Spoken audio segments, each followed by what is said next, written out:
시작. 형제자매 여러분, 그러므로 나는 하나님의 자비하심을 힘입어 여러분에게 권합니다. 여러분의 몸을 하나님께서 기뻐하실 거룩한 산 제물로 드리십시오.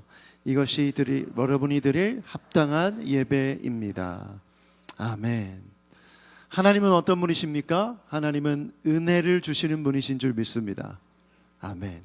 그런데 어떤 사람에게 은혜를 주시는가? 은혜의 조건이 있어요. 하나님은 믿음을 가진 자들에게 은혜를 주십니다. 예수님을 믿는 자들에게 구원과 영생과 평화와 말씀과 성령과 하나님께서 예수 그리스도를 믿는 자에게 이런 은혜를 주세요. 여러분, 예수님 믿으십니까? 그렇다면 이 은혜를 받은 줄 믿습니다. 받은 줄 믿습니다. 여러분 받으셨어요. 이제는 누리셔야 됩니다. 자, 그렇다면 어떻게 누릴 것인가? 그것은 바로 순종으로 받는 은혜를 통해 누릴 수 있습니다. 순종할 때, 내가 하나님의 뜻에 순종할 때 하나님은 순종하는 자에게 은혜를 주시는 줄 믿습니다. 그것이 바로 찬양할 때 받는 은혜, 우리가 함께 배웠죠? 그리고 경배할 때 받는 은혜, 하나님 앞에 엎드려 내 삶을 제물로 드릴 때 그분께서, 하나님께서 은혜를 주십니다.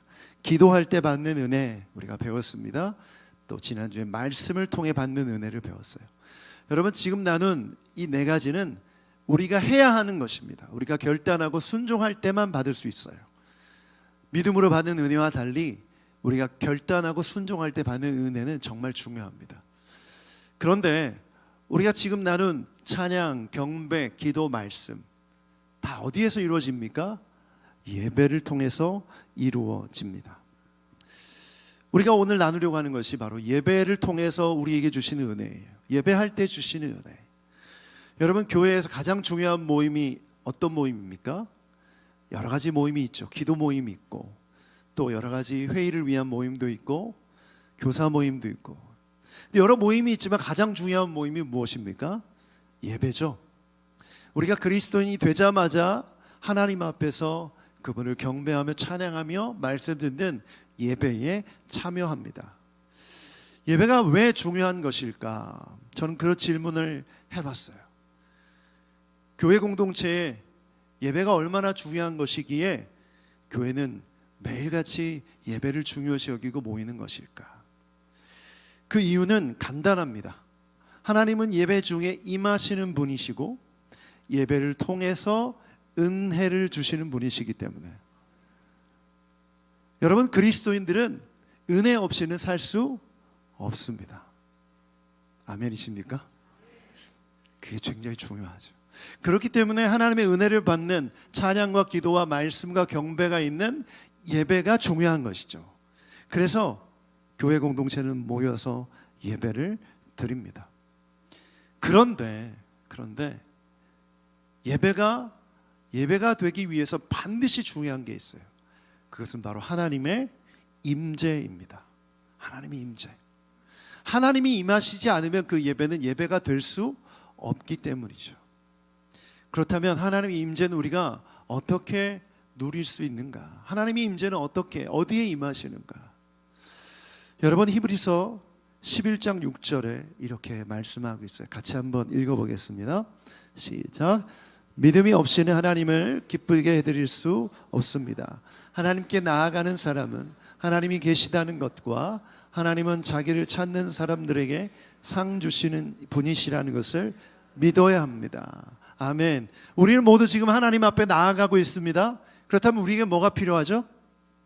네, 믿음이 필요해요. 어떤 믿음? 하나님이 계시다는 것과 그분의 임재가 지금 우리 모임 가운데 계시다는 것과, 또 그렇게 그분의 임재를 믿고 나아가는 자들에게 하나님은 상 주시는 자, 은혜 주시는 자, 은혜 주시는 분이심을 믿어야 할지냐. 여러분 가운데 이런 믿음이 있습니까?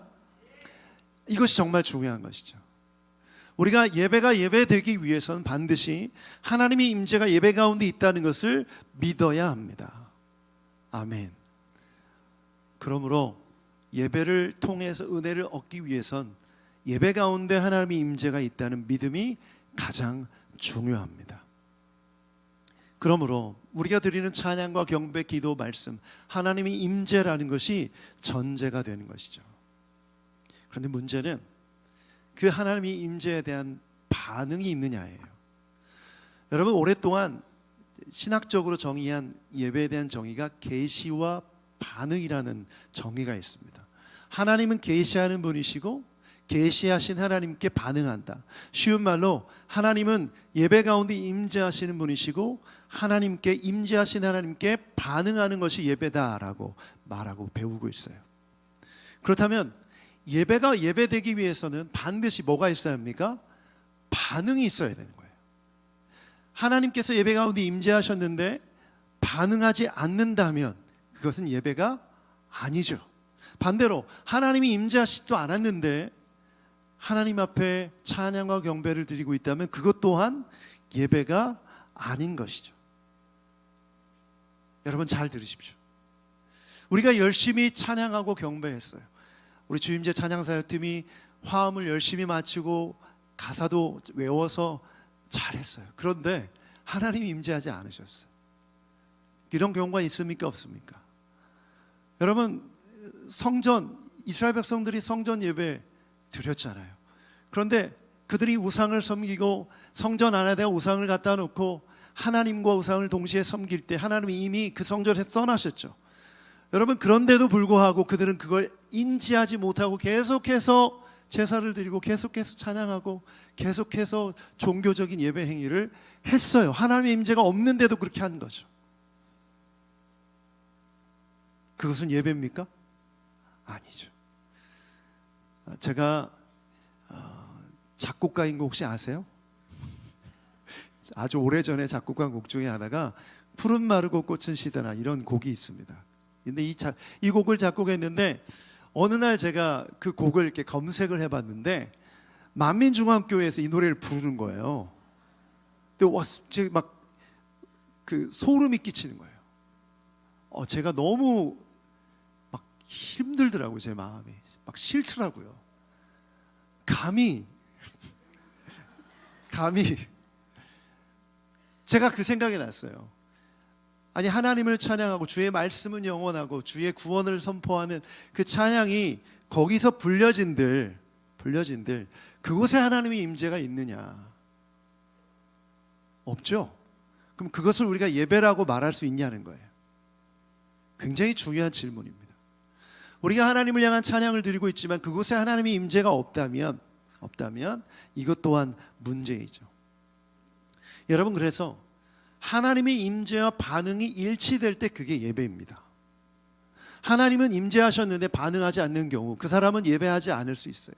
우리가 함께 이렇게 이 공간에 모여서 예배드리고 있지만 우리 중에는 하나님을 향해 온전한 반응을 하고 있는 사람도 있지만 반응하지 않는 사람들이 있을 수 있어요. 적어도 그 사람이 예배했느냐, 예배 시간에 참여할 수는 있지만 예배 시간에 참석했지만 그는 예배자는 아닌 것이죠. 그러므로 그것은 예배라고 말할 수 없는 것입니다. 그래서 아주 유명한 예배학 교수님인데 로버트 웨버라는 분이 이런 말을 했어요. 예배는 동사다. 예배는 동사다. 예배는 명사가 아니라 동사다. 이 말을 하신 이유가 뭐냐면 역동적으로 반응하고 역동적으로 표현하고 드러나는 것이 예배다라는 거예요. 그저 마음속의 생각이나 어떤 정신이나 어떤 이미지로 머무는 것이 아니라 움직인다는 거죠. 살아 움직인다는 거예요. 그것이 예배다라는 거죠. 어떤 형식을 말하는 것이 아닙니다. 하나님 앞에 움직이며 반응하는 그 자체가 예배가 된다라는 거예요. 그래서 오늘 예배를 통해 우리가 은혜를 받기 위해서는 우리가 쓰고 있는 예배에 대한 이해가 필요해요. 여러분, 언어가 중요한 이유는 뭐냐면 언어 속에 우리가 규정되기 때문에, 언어 안에 갇히기 때문이죠. 세 가지 표현을 좀 나누고 싶은데, 우리가 저 어렸을 때 어른들이 이런 표현을 했어요. 예배 본다. 어디가? 예배 보러 가. 어디 갔다 와서 예배 보고 왔어. 그런데 여러분, 이 예배 본다는 표현의 문제가 뭐죠? 마치 관람하고 구경하는 자세로 예배에 참여하는 게 문제죠. 예배는 반응하고 움직이고 하나님 앞에, 역사 앞에 순종으로 반응해야 하는데 마치 구경하고 관람하고 관찰하는 수동적인 태도로 임하는 단어이기 때문에 예배 본다라는 단어가 잘못됐다라고 많은 목사님들이 말씀하셨죠.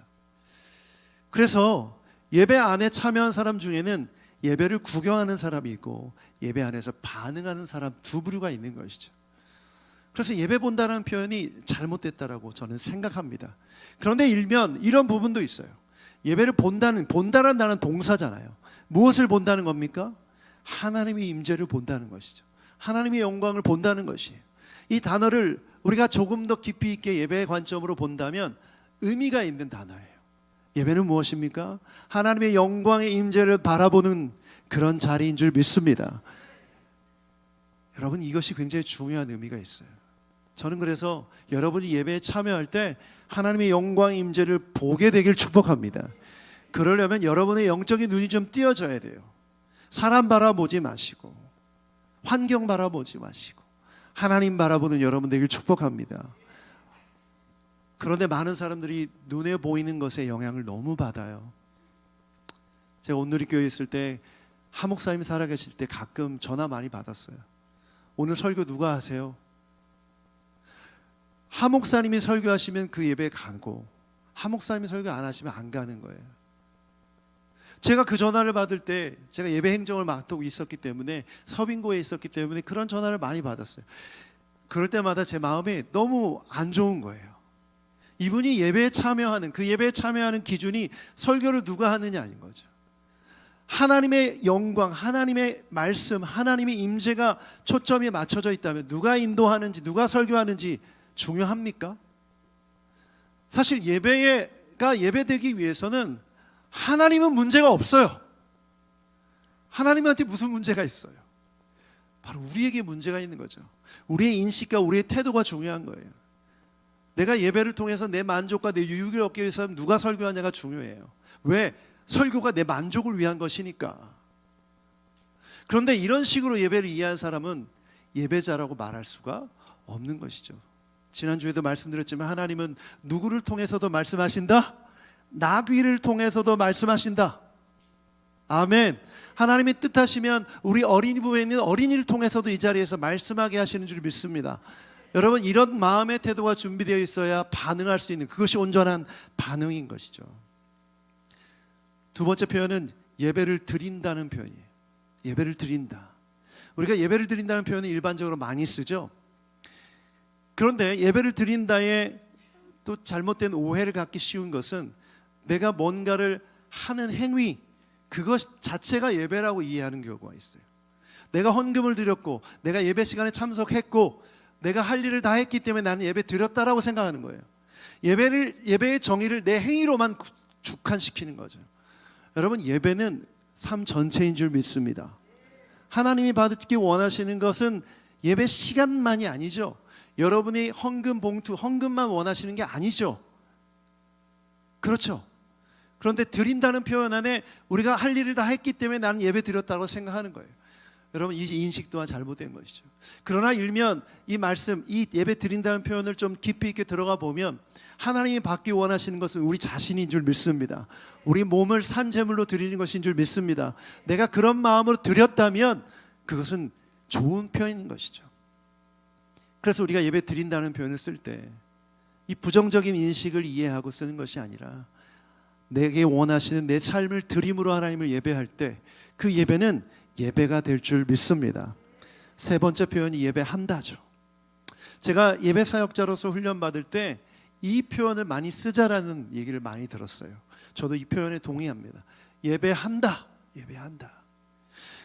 하나님 앞에 예배한다는 의미가 뭘까요? 쉽게 말하면 지금 말씀드린 것처럼 하나님의 임재 앞에 반응한다는 것이 예배한다는 것입니다. 행동으로 보여진다는 것이죠. 여러분, 예배는 정적으로 머물러 있는 어떤 이미지가 아니에요. 임재하신 하나님 앞에 자연스럽게 반응할 수밖에 없는 거죠. 우리가 손뼉 치는 이유, 손을 드는 이유, 목소리를 높이는 이유, 기도하는 이유, 우리 가운데 하나님이 임재하셨기 때문입니다. 그저 우리 생각 속에 갇혀있는 어떤 개념이 아니라, 지식이 아니라 실제 하신 하나님, 그렇기 때문에 내가 반응할 수밖에 없는 것이죠. 그래서 예배하는 사람을 찾으신다라고 말씀하세요. 요한복음 4장에 보면 사마리아 여인이 물어봤던 게 뭡니까? 어디가 예배 장소입니까? 온누리교회 도곡 캠퍼스가 예배 장소입니까? 아니면 수생로 40번지 새누리교회 여기 예배당이 예배 장소입니까? 물어본 거예요. 예수님이 뭐라고 대답하셨죠? 거기도 아니고 저기도 아니다. 하나님은 예배자를 찾으시는데 곧 이때라. 장소를 물어보셨는데 뭐로 대답하셨어요? 시간으로 대답하셨어요. 그리고 하나님을 영과 진리로 예배하는 자를 찾으신다고 말씀하셨어요. 그럼 어느 때나 어느 장소에서 하나님을 예배하느냐, 영과 진리로 예배하느냐가 예배자의 조건인 것이죠. 그러므로 우리가 예배가 예배되기 위해서 나는 예배하고 있는가 지금 이 순간, 이것이 가장 중요한 질문입니다. 내가 어떤 행위를 할 때, 직장에서 일할 때, 길을 갈 때, 가정에서 일할 때, 가정에 있을 때, 그 모든 순간에서 나는 하나님을 예배하는 예배자인가가 중요한 것이죠. 그래서 개인의 예배와 공동체 예배가 연결될 수밖에 없는 거예요. 그동안 우리는 공동체 예배, 공예배만이 예배라고 생각했어요. 삶의 예배를 너무나 등한시 여겼던 거죠. 그래서 성과 속을 분리하는 거예요. 세속적인 삶과 종교적인 삶을 분리해서 이 둘을 왔다 갔다 예배를 통해서 넘나드는 거죠. 예배당 문을 열고 들어오면 예배 속에, 거룩함 속에 들어온 거고, 저 문을 나가면 세상 속에 나가는 거예요. 세상 속엔 세상 속의 방식으로 살아가고, 삶에선 삶의 예배 드릴 때는 교회의 방식으로 살아가요. 이런 이분법적인 삶을 살고 있는 유대인들과 그 사람들을 향해서, 사마리아 여인을 향해서 그것이 틀린 생각임을 말해주는 거예요. 정해진 공간과 시간과 장소에서만 드리는 것이 아니라 삶의 예배임을 예수님이 말씀해 주신 것이죠. 그러므로 반응이란 건 뭡니까? 예배 시간에만 국한된 것이 아니라 여러분의 삶 속에서 이루어져야 되는 거예요. 그래서 오늘 로마서 12장 1절이 의미가 있습니다. 함께 읽어보겠습니다. 다시 한번 시작. 형제 자매 여러분, 그러므로 나는 하나님의 자비하심을 힘입어 여러분에게 권합니다. 여러분의 몸을 하나님께서 기뻐하실 거룩한 산 제물로 드리십시오. 이것이 여러분이 드릴 마땅한 예배입니다. 아멘. 여러분 지금 몸을 하나님 앞에 드리고 계십니까? 왜 아멘 안 하세요? 지금 이 예배의 자리에 나오셨잖아요. 여러분 손 들고 찬양하셨죠? 그럼 몸을 드린 것이죠.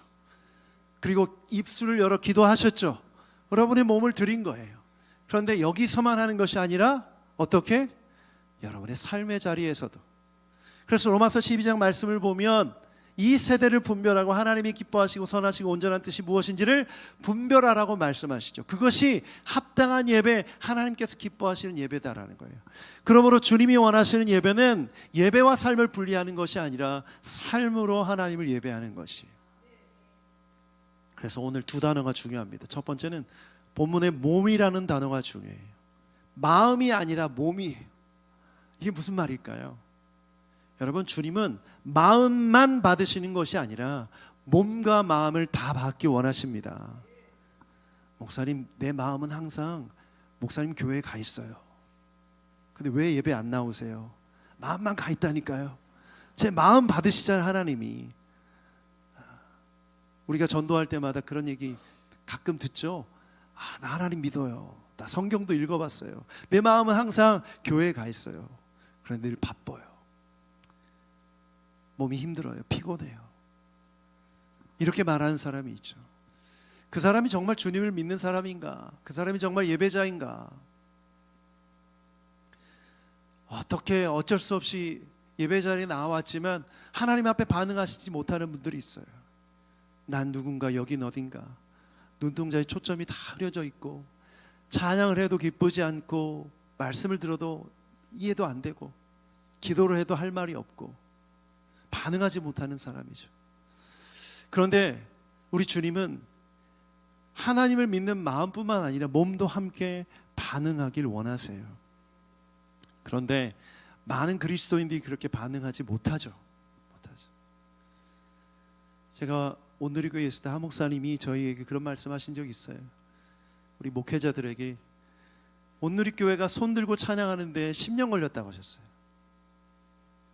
교회를 개척해서 온누리교회에 경배와 찬양이라는 놀라운 역사가 일어나고 정말 예배의 은혜가 쏟아부어졌어요. 그럼에도 불구하고 기존 성도들이 예배 시간에 손 들고 찬양하는 게 그렇게 힘들었대요. 손 들고 찬양하자고 말하면 그때야 이렇게 어깨에 올라갈까 말까. 그러다 이제 점점 올라가는데 이렇게 5cm씩 1년에 하면 올라가는 거예요. 10년 정도 되니까 이렇게 올라가다라는 거죠. 손 들고 찬양하자고 말하지 않아도 올라가는 정도가 된 거예요. 그만큼 이 몸으로 하나님 앞에 영광 돌리는 게 어렵다라는 거죠. 왜 그럴까요?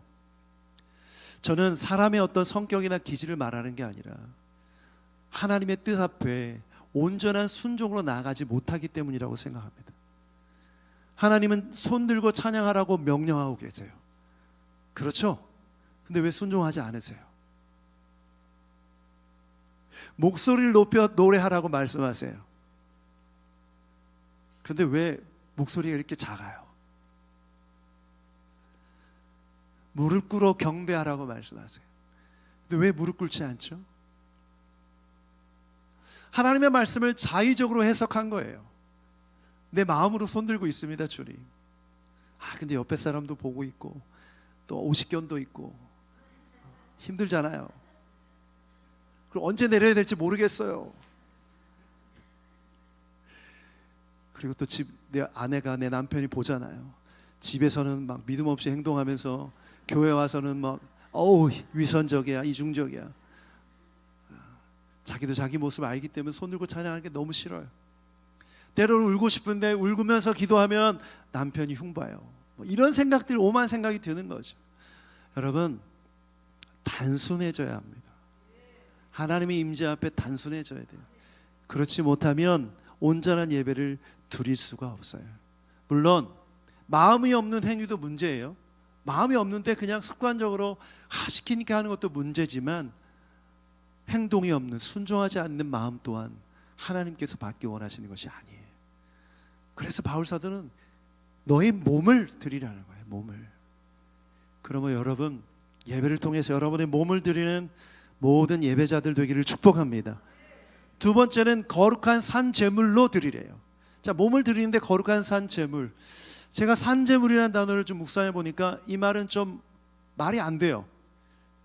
뜨거운 아이스 아메리카노예요. 제물은 죽어야 되는데 어떻게 삽니까? 살아있는 제물은 불가능하죠. 제물은 다 죽어야 돼요. 그런데 산 제물이라고 표현한 이유가 뭘까? 로마서 6장 11절에 보면 이런 말씀이 있어요. 같이 한번 읽어보겠습니다. 시작. 이와 같이 여러분도 죄에 대해서는 죽은 사람이요 하나님께 위해서는 그리스도 예수 안에서. 아멘. 지금 바울 사도가 뭘 얘기하는지 아시겠죠? 우리가 예수 그리스도를 믿을 때 우리는 죄에 대해서 죽은 줄 믿습니다. 그분이 우리 대신 거룩한 제물이 되어줘서 돌아가셨기 때문에 우리가 그분을 믿을 때 우리도 그분과 함께 죽은 거예요. 그런데 그분이 살아나셨을 때 우리도 살게 된 거예요. 그분을 우리가 믿을 때 우리 안에 살아계신 예수님이 계시기에 우리는 산 사람인 거죠. 그러므로 내가 제물로 드렸다고 했을 때 우리는 산 제물이 되는 것이고 예수의 피로, 예수님의 그 피로 우리가 거룩하게 된 거예요. 그러므로 거룩한 산 제물이라는 뜻은 무슨 뜻이냐? 예수님을 믿고 바라보며 나아가라는 뜻이에요. 여러분, 예수님 없이는 예배는 불가능합니다. 보혈을 믿지 않는 자들은 예배할 수 없어요. 저는 전도 집회를 전도 예배라고 표현할 수 없고 새신자 집회를 새신자 예배로 표현하기가 굉장히 어려웠어요. 그 이유는 단순해요. 예수님을 믿지 않는 자는 예배할 수 없기 때문이죠. 이론적으로 말이 안 되죠. 자, 이거는 뭘 얘기하고자 하냐면 우리가 예수님을 믿지 않는 사람들에게 복음을 전한 이유가 바로 여기이기 때문이에요. 그들도 예수님을 믿고 거룩하신 하나님 앞에 예배자로 나아가기 위해서 우리가 열심히 복음을 전해야 하는 것이죠. 여러분, 그런데 이것은 한 번 믿고 되는 것이 아니라 우리가 예배할 때마다 기억해야 될 말씀인 줄 믿습니다. 히브리서 10장 10절 말씀 같이 한번 읽어보죠. 시작. 이 뜻을 따라 예수 그리스도를 자기 몸을 단번에 들이심으로써 우리는 거룩하게 되었습니다. 따라합시다. 나는 거룩하다. 예수님의 피로 거룩하게 되었다. 믿으십니까? 여러분, 이 믿음이 없다면 예배는 불가능해요. 하나님의 임재 앞에 나아갈 수가 없어요. 왜냐하면 우리는 죄인이기 때문에, 거룩하지 못하기 때문에. 예수님의 피로 거룩하게 된 자만이 하나님의 임재 가운데 나아갈 수 있는 줄 믿습니다. 그래서 히브리서 10장 19절 말씀 함께 읽어보죠. 시작. 그러므로 형제자매 여러분, 우리는 예수의 피를 힘입어서 담대하게 지성소에 들어가게 되었습니다. 아멘. 그러므로 우리가 예배의 은혜를 경험하기 위해서는 우리에게 필요한 것이 무엇입니까? 예수님에 대한 믿음이에요. 그분이 내 죄를 사해 주셨고 그 피로 내가 거룩하게 되었다는 믿음이 있을 때 거룩한 산 제물이 가능한 것이죠. 여러분, 거룩한 산 제물은 내 능력과 의지로 되는 것이 아니라 복음의 은혜로 되는 것인 줄 믿습니다. 이게 돼야만 로마서 12장 1절에 말씀하시는 것처럼 합당한 예배가 되는 거예요. 논리적인 예배가 되는 거죠. 이게 안 되면 예배가 아닌 것이에요. 자, 그렇다면 질문을 드리고 싶어요. 오늘 지금 여러분은 예배하고 있습니까? 예수님을 믿고 주님 앞에 나왔다면 여러분은 지금 예배하고 있는 줄 믿습니다. 그런데 아멘 열심히 한다고 이걸 확신할 수 있을까요? 저는 여러분이 받은 은혜로 확인할 수 있다고 생각합니다. 왜? 처음에도 말씀드린 것처럼 하나님은 예배를 통해 은혜를 주시는 분이시기 때문에, 여러분이 예배를 통해 은혜를 받고 있다면 여러분 예배자인 줄 믿습니다. 그런데 예배를 드리고 있는데 받은 은혜가 없어요. 그러면 그 사람은 예배자가 아닌 것이죠. 아닌 것이죠. 저는 그래서 사실 되게 궁금해요. 저는 예배 끝나고 나가는 사람 한 사람 한 사람 붙들고 인터뷰하고 싶어요. 기자처럼.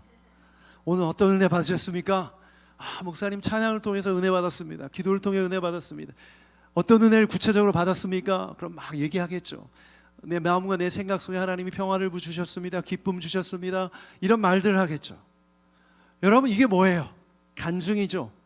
이게 바로 예배자의 증거인 줄 믿습니다. 그런데 예배를 드리고 났는데 아무 느낌과 감정, 아무 생각의 변화 없이 다시 세상으로 돌아간다면 너무나 안타까운 일이에요. 여러분, 하나님의 은혜에 인색하신 분이 아니십니다. 날마다 은혜를 부어주기 원하시는 분이신 줄 믿습니다. 하나님은 준비됐어요. 그런데 받을 사람이 준비되어 있지 않다면 받을 수가 없는 것이죠. 없는 것이에요. 저는 그래서 여러분 모두가 예배를 통해서 은혜를 받기를 축복합니다.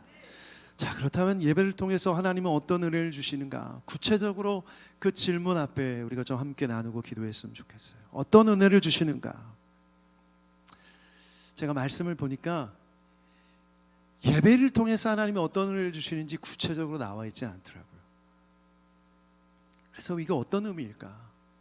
생각해 봤더니, 여러분 이제 추석이 다가오는데 서로 선물들 주고받잖아요. 그 선물 중에 자주 받고 주는 게 종합 선물 세트입니다. 좀 예전에는 많았는데 요즘 줄어들었어요. 뭐 장르별로 주는 것 같아요.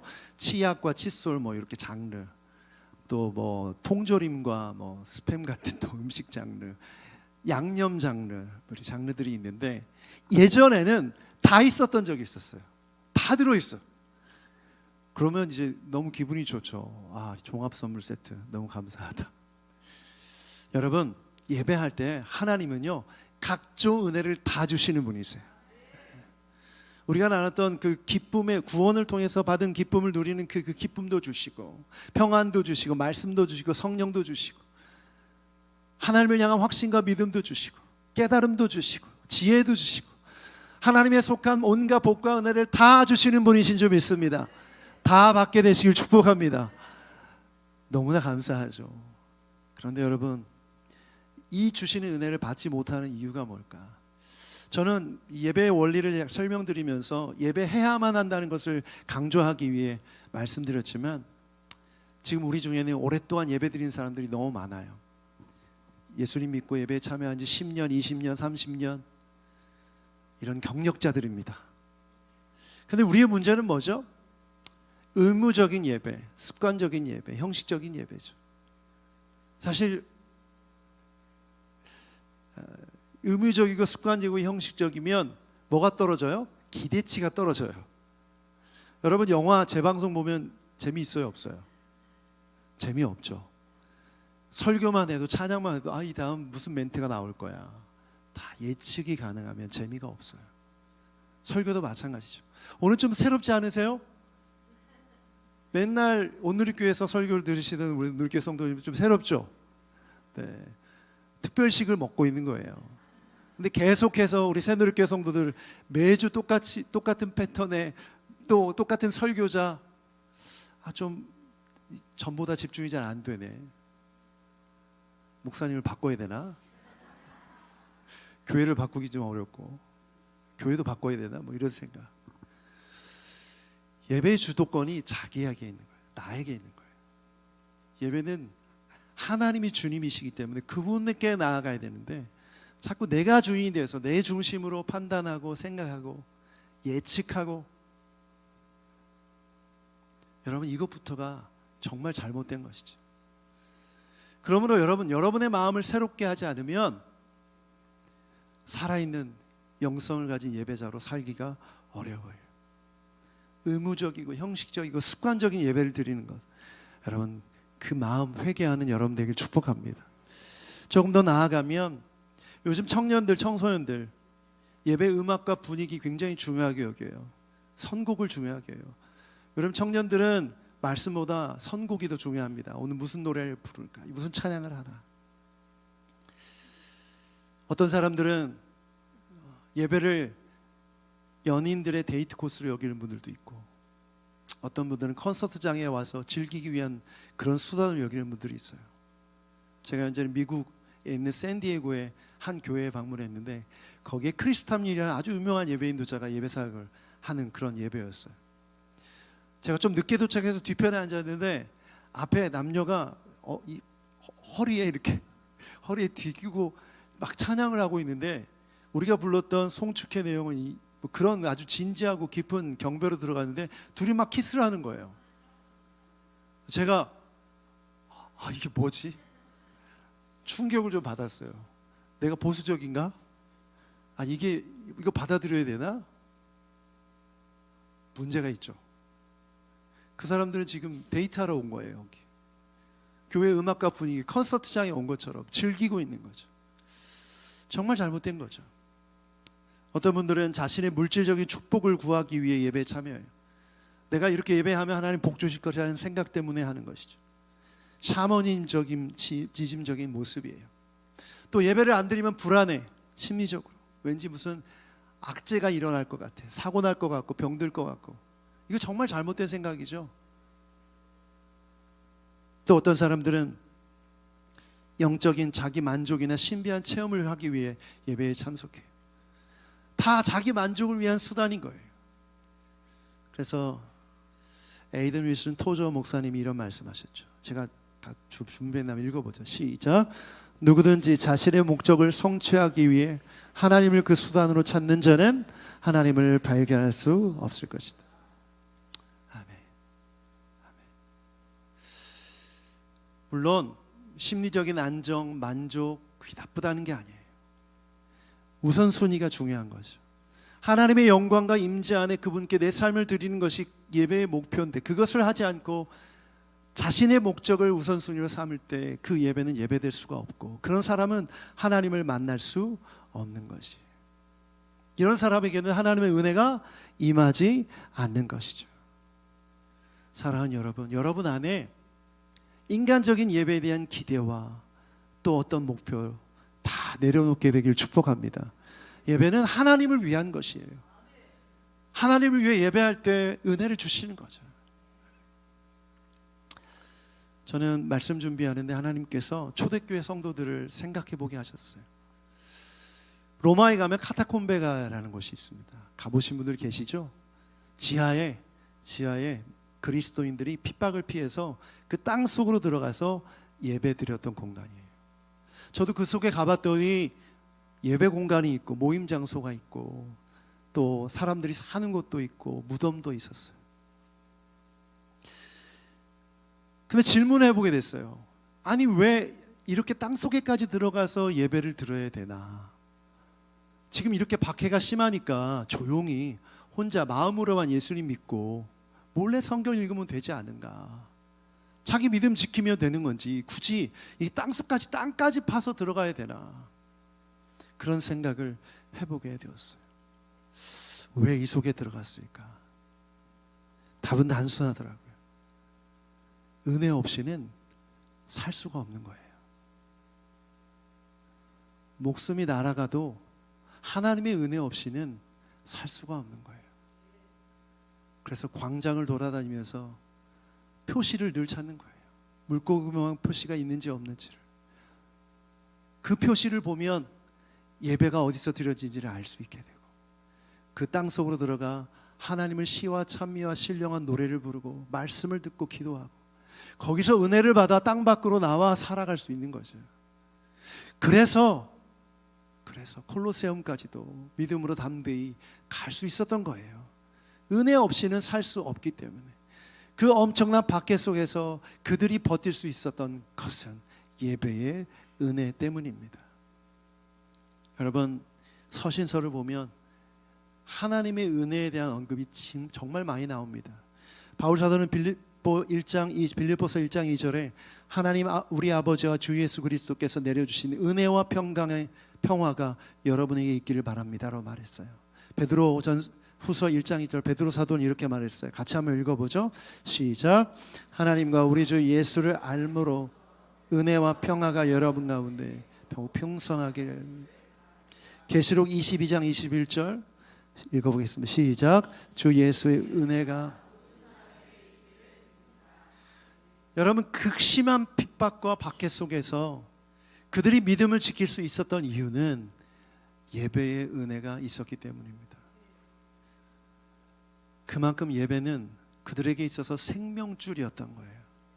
예배 드리지 않으면 난 살 수 없다. 그래서 땅까지 파고 들어갔던 거죠. 사랑하는 여러분, 이런 갈급함, 이런 은혜를 향한 갈망이 여러분한테 있습니까? 그거 없이도 잘 살고 있지 않으세요 혹시? 저는 한국교회를 얘기할 때마다 목회자들이 이제 부흥의 시대는 끝났어. 사람들은 더 이상 기도하지 않으려 하고 예배하지 않으려고 해. 하나님의 은혜를 향한 갈망이 없어졌다고 말해요. 그 이유는 단순하죠. 먹고 살만해졌기 때문이에요. 전에는 하나님의 은혜 없이는 정말 배고프고 힘들고 미래가 불투명한 이런 한국 사회, 한국 세상 속에서, 이런 세상 속에서 살기가 너무 어려웠어요.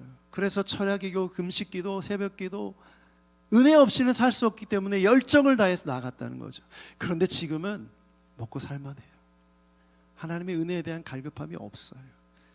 그러니 모이자고 해도 모이지 않고, 그 시간에 쉬는 거 좋아하고, 영화 보는 거 좋아하고, 여행 가는 거 좋아하고, 그것이 내가 부족하고 내가 갈급한 것들을 채워준다고 생각하기 때문이죠. 제가 은혜 시리즈 설교를 하면서 그런 생각을 해보게 되었어요.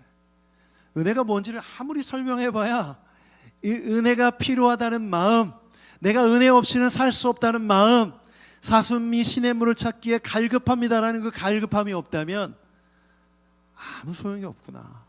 아무 소용이 없구나. 그래서 여러분, 예배에 대한 마음이 좀 새롭게 되길 축복합니다. 하나님은 은혜 주실 준비가 다 있으세요. 근데 여러분이 정말 그 마음속에 은혜를 향한 갈급한 마음과 그 간절한 마음이 여러분 가운데 없다면 그 은혜는 누릴 수 없는 것이죠.